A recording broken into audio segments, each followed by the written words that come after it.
Almost 2 years have passed since that terrible day. I never wanted to speak about it again, but I feel it is my responsibility to describe the events leading up to it.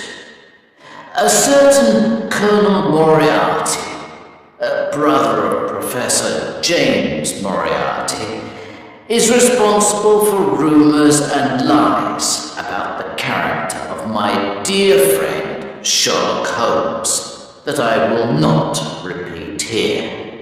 I am the only one who knows what happened between Sherlock Holmes and Professor Moriarty, and it is time that the world knew the truth. I still visited 221B Baker Street from time to time when Holmes wanted a companion to help him with his investigations, but not as often as before. In the final year of my visits, Holmes spent more and more time alone. The mystery he was trying to solve occupied a lot of his time, but he wouldn't speak about it, not even to me.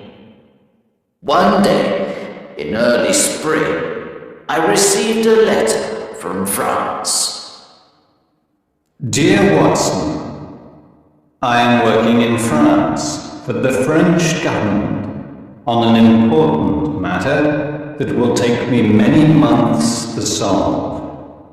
The weather is good, but the food is not so good.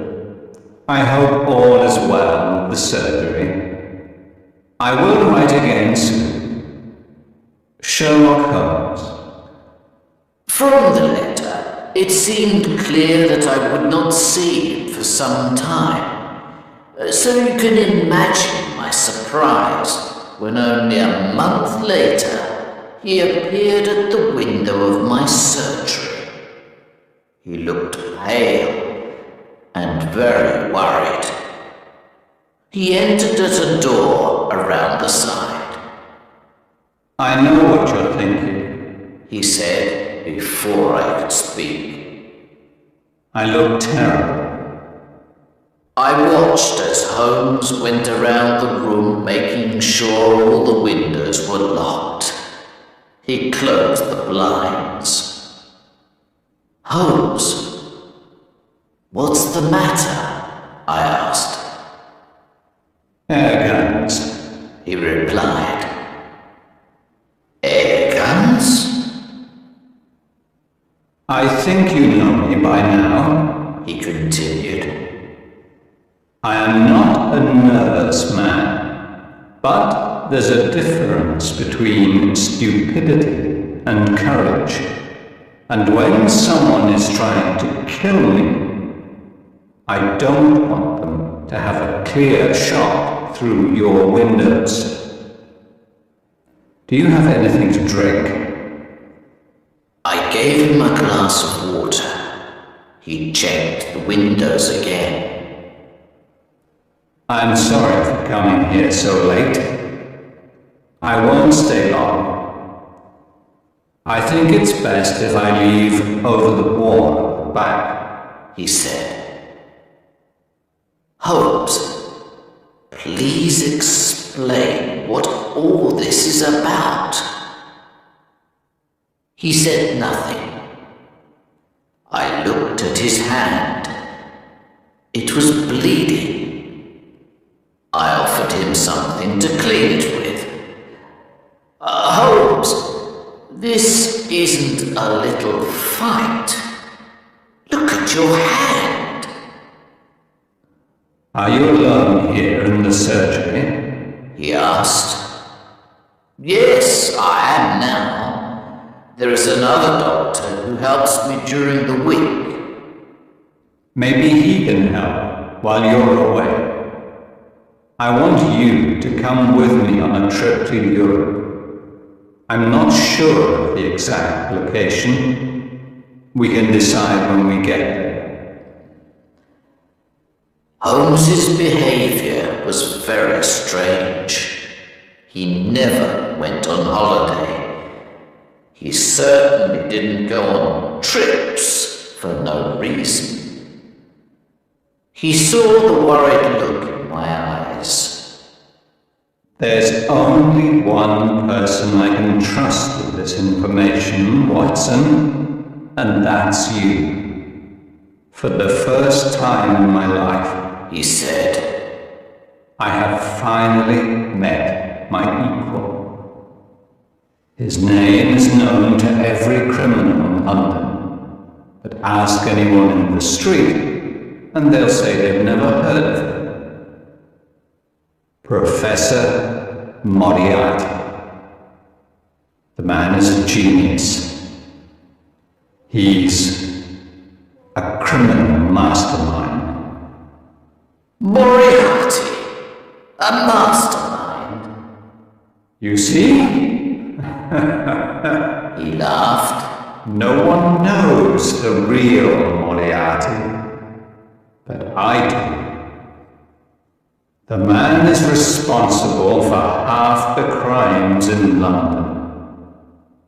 I could continue working for the French government. It's a nice life. It's well paid. But I cannot rest until Moriarty is in prison. Half the crimes in London? I repeated.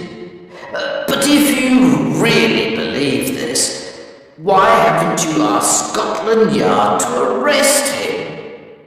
Do you have the evidence? Crimes happen all the time. The criminal is caught. Sometimes they go to prison, then someone pays money and they go free. Sometimes they are never found. The important thing is that the man who controls everything is never caught. No one must ever suspect him. But what does he do? Everything and nothing. He is a well-educated university professor and one of the greatest mathematicians in Europe. At the age of 21, he wrote a thesis that was read all over the world. He was offered a job at the university. He worked very hard, but not towards anything good. He moved to London, where he has chosen to use his extraordinary brain for a life of crime. No one knows the criminal world better than I do. For years, I have known that there is someone else behind the crimes I investigate. He is like a spider that sits in the center of a very large web. He plans, he sits, and he waits. He makes the threads, and I follow them. In 3 days' time, with my information, they could arrest Moriarty and all his men. But if I take one step in the wrong direction, then all my work counts for nothing.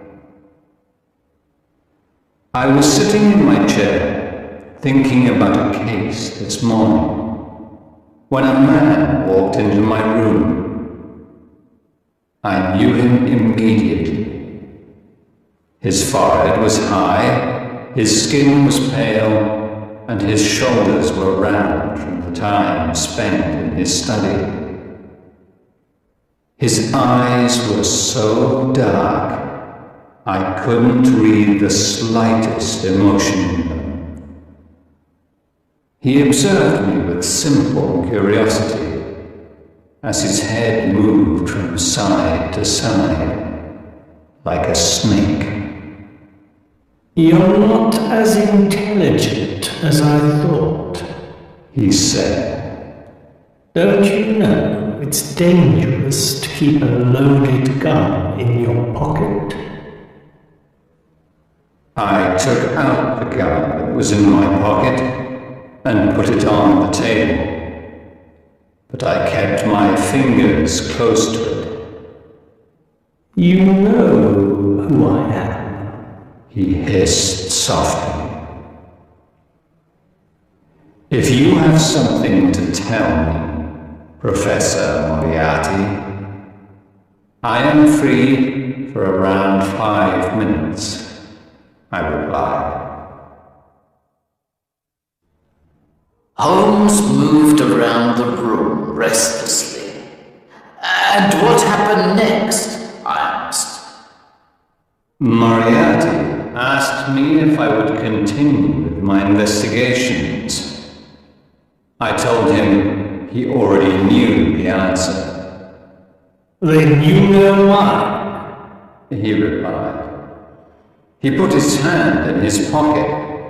I placed my fingers on the gun on the table, but instead of the gun, he took out a notebook and read aloud.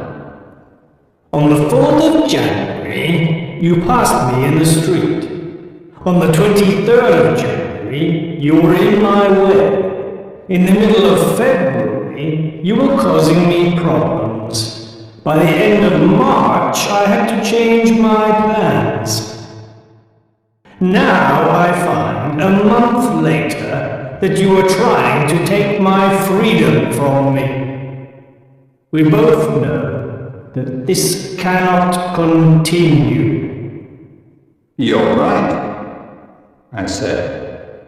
It won't continue. Give me 3 more days, and it will end. You're an interesting opponent, Holmes. I don't know what I'd do without you. I'd be quite bored. You're smiling, but I'm telling you the truth. This little game you are playing is too dangerous, he continued. I'm not afraid of danger. It's part of my profession, I replied. This is not danger, he cried. This is madness. There is a whole organization behind me. Do you think you alone can stop it? There is only one end to this, Holmes. We both know what it is. I enjoy your company, I replied, but I have an important matter to investigate. I know every move you make.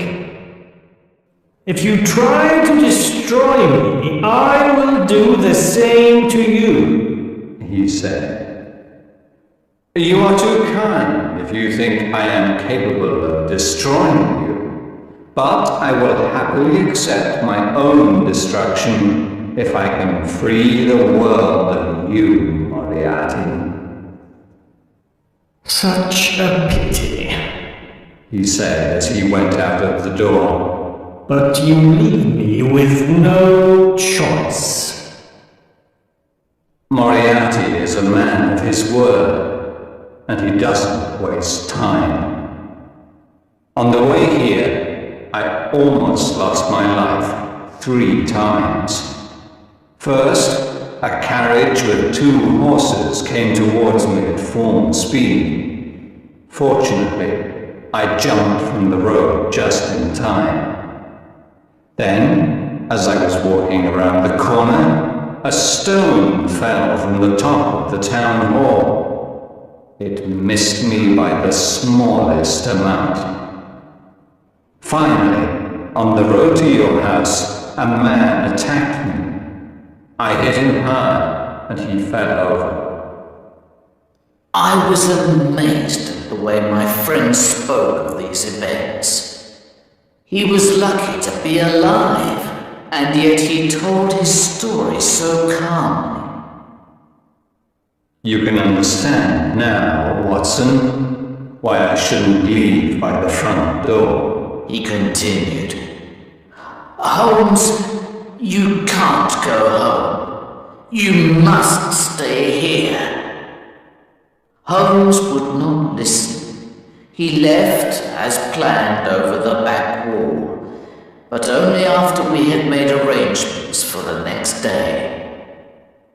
I'll see you tomorrow morning, he said. Take this note.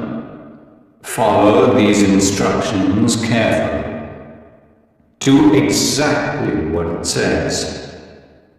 Destroy it afterwards. Where will I meet you? I asked. I'll see you on the train. The third carriage from the front is reserved. The next day, I followed Holmes's instructions. I did not take the first cab that arrived outside my door, or the second. I took the third. I gave the cab driver an address to take my luggage to. I got out early, 10 minutes away from the station. I ran around the corner where a horse and carriage was waiting. He didn't ask for my destination. He took me directly to the station. When I arrived, I was just in time for the express train that connects with the ferry to France. I ran as fast as I could, and I saw a porter taking my luggage to a carriage. There was a reserved sign on the window, and I got in. There was a man in the carriage, but it wasn't Holmes. It was a priest. I was confused. Holmes said the carriage was only reserved for us. I sat down, and the train left the station. Where was Holmes? After last night's events, I was very worried for my friend's safety. Then the priest spoke.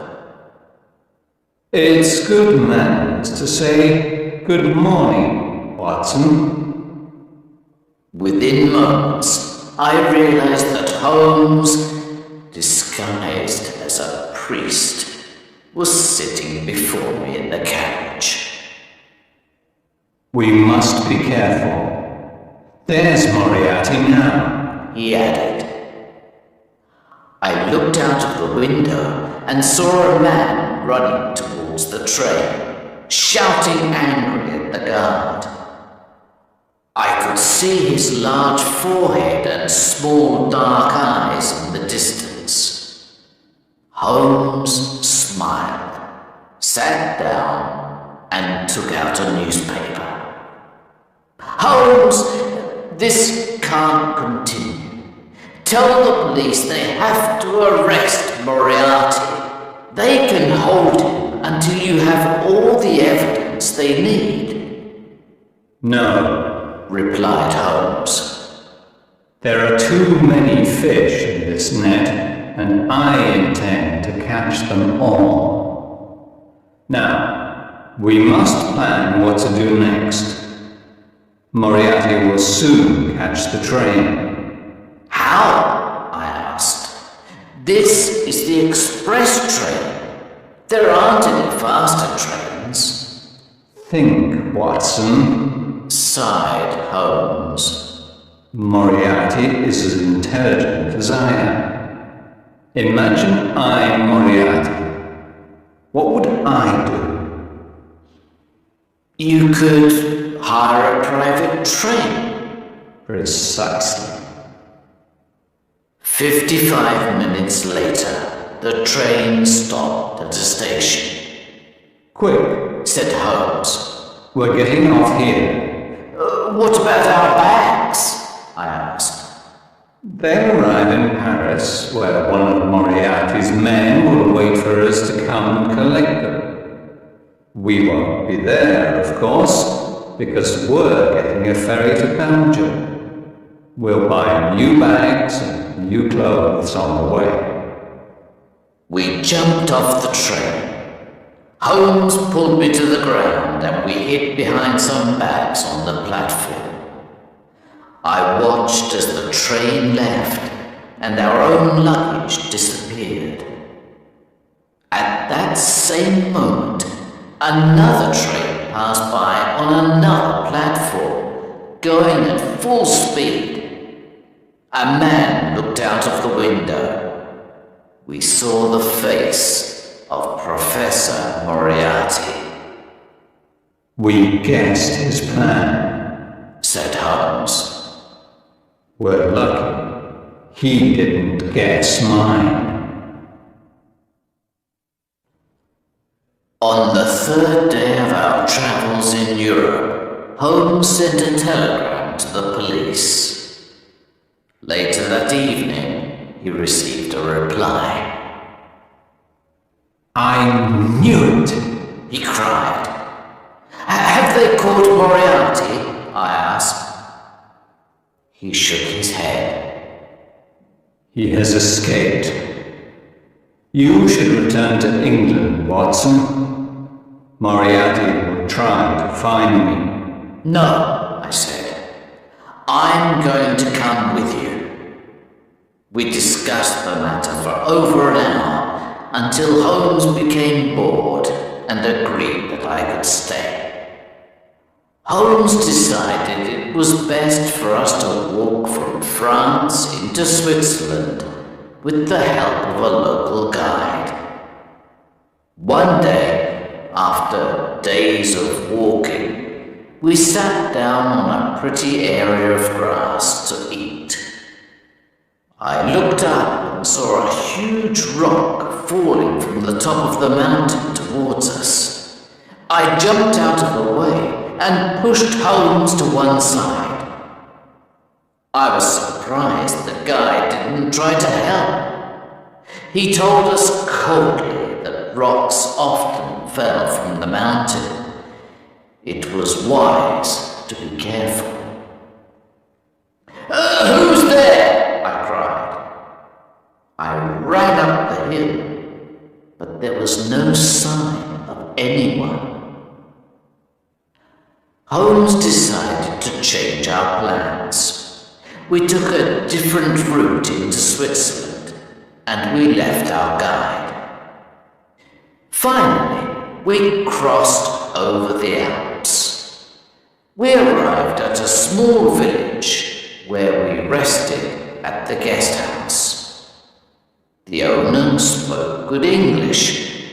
He knew London well from his time there in one of the city's finest hotels. He told us about the sights in the area. You really must go and see the Reichenbach Falls, he said. They are a beautiful sight at this time of year. You should stay another night. We said we had no plans to stay longer, and that we would continue to the next village of Rosenlaui. But Holmes agreed that we should see the falls first, as we weren't far away. After more than an hour along a steep, narrow path, we heard the falls. The water from the melted snow from the mountains fell into the depths below with a sound like thunder. The path ended at the waterfall. The only way back was along the same path we came. Smoke seemed to rise from the black rock at the bottom, like a cauldron. I shouted to Holmes, who was at the end of the path. I heard the echo of my voice from the bottom of the falls. We rested on a rock near the falls to admire the view. Soon after, a young Swiss boy came running towards us with a note in his hand. Herr Doctor! he shouted to me. He handed me the note. It was written in English. A young English woman is very ill. We think she is dying, but she doesn't speak any German. We need an English doctor to come quickly before it's too late. Holmes agreed he would continue to Rosenlaui with the Swiss boy as a guide. I would find another guide and see him later. I went back down the hill as quickly as I could to see the poor woman. Where's the patient? I asked. I hope she's not worse. What do you mean? The guest house owner asked. I handed him the note written on hotel paper. Didn't you write this? I asked. No, He said. this is very strange. Can you remember anyone asking you for paper? Not long before you left, a well-educated Englishman came here. I didn't wait to hear any more because I knew the rest. When I was coming down the path to the hotel, I remembered seeing a man on the other side of the hill walking up towards the falls. He was tall and thin, and I ran back up the path, but it took longer to go up than to come down. When I arrived, Holmes wasn't there. My worst fear was true. There wasn't a sick English lady. It was all a lie, so that I would leave Holmes. I tried to think what Holmes would do. It didn't take long to find out what happened. The sight of Holmes's walking stick against a rock nearby told me that his journey went no further than the end of the path by the waterfall. There were no footprints returning back towards the path. I could see the torn roots of plants, and finally the mark of a long fingernail in the ground at the edge of the falls. I looked over into the black water beneath and shouted as loudly as I could. Holmes! Sherlock Holmes! Sherlock Holmes! Came the echo of my own voice. I shouted again, but it was no good. In that cauldron was one of the world's most dangerous criminals, and in my stomach I knew my friend, and one of the world's greatest detectives was with him until the end.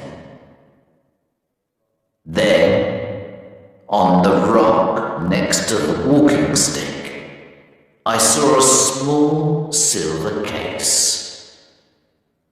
I picked it up. There was a note inside. It read, I am grateful to Professor Moriarty for giving me this opportunity to write to you. Now I will finally defeat one of the world's greatest criminals. Tell everyone the news. The police have all the information they need. I have left a file with my brother, Mycroft. I am sorry, Watson, because I know this will be particularly difficult for you. my dear friend. But my disappearance from this world is the price I must pay. Yours truly, Sherlock Holmes. Then I understood the guide was paid by Moriarty, and Holmes was left alone for the final battle with Moriarty, which ended, so the local police say, with both men falling to their deaths in the falls. The information Holmes left with the police was enough to send most of Moriarty's men to jail, but little was ever said of their leader, which is why I feel it is my duty to speak of it now. I cannot replace the emptiness that has been left in my life, but maybe Holmes was right. His disappearance was the price only a brilliant detective could pay. Sherlock Holmes was, and always will be, the best and wisest man that I have ever known.